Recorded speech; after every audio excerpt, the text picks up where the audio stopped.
Hello, my name is Arlette Silva, and I will be giving my informative presentation on how to write an effective resume.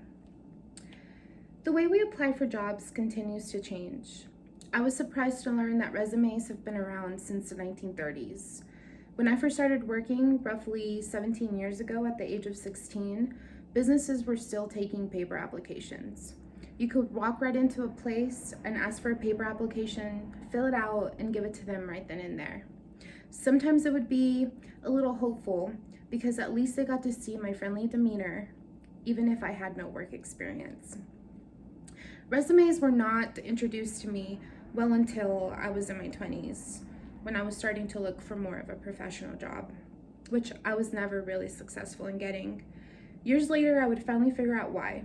In places that should have had more volunteer work, job, or a college experience, mine was filled with personal creative endeavors. I'm sure someone out there snickered at my resume. Sometimes a resume is all that's in the way of that job you really want to get. But how are they made? Where can I make one? What does a resume even look like? There's so much to answer. After listening to my presentation, my fellow students will learn resume statistics, how to write an effective resume, and learn about alternatives to resumes. When you're entering the world of business, you're entering a harsh reality of time is money, which is why the average hiring manager spends 6 to 10 seconds looking at a resume. Sometimes a hiring manager may not even look at your resume and leave it to bots to scan for them. How can anyone get past that? We can't control who sees or doesn't see our resume. In an article published by Standout CV titled Resume Statistics, it was reported that only 3% of resume applicants get an interview. It was also reported that 98% of large organizations use an applicant tracking system to review resumes, with 3/4 of those resumes never making it into anyone's hands.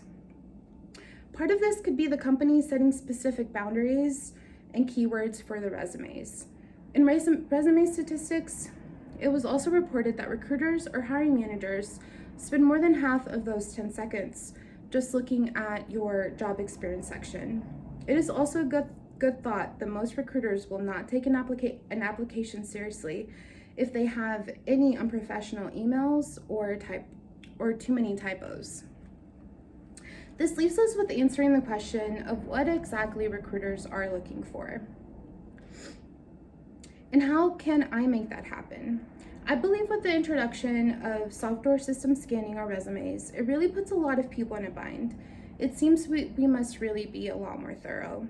A professional resume has your name in big bold letters right at the top. It should be the first thing a recruiter sees. Below it should be your contact information.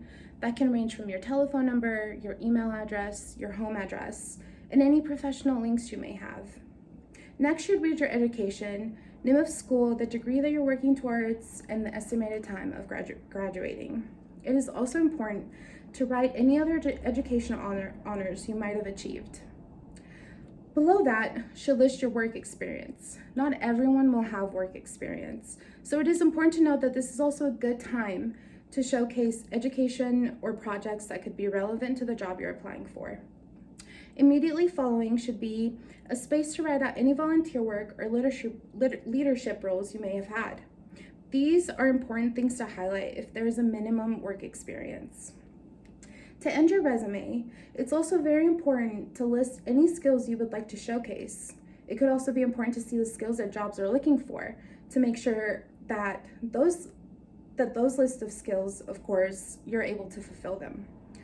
There are plenty of websites that can give you a resume template or a resume builder, and I highly encourage you all to use those if you're having trouble building your resume. There's also a great resource on our student homepage. There are sample resumes and downloadable resume templates for you to use. Yes, resumes are tedious work. It's hard to find the right words to accompany your work ethic sometimes. In this modern world of working, there are alternatives to the same old tiresome resume, although they require a lot more work. Most people in the job market can be found on LinkedIn. It seems to be the place to find employees and have employers find you. This is why Workable.com put LinkedIn at the top of the list for alternative resumes in an article titled 5 Alternatives to the Same Old Resume. Your resume, education, job experience can all be found in your profile. A social resume is a new concept for me. Most people use their YouTube, Facebook, or Instagram profile as their resume. Finally, there's a personal website. It's the best place to showcase all of your skills for the particular job you're trying to get. Making resumes can be intimidating. There's a lot to think about. It's a great time to really think about the skills you bring to a workplace or the kind of employer you would like to work for. It can feel like a waste of time knowing that most recruiters barely glance at resumes, or the low percentage of knowing your resume might not even make it into anyone's hands.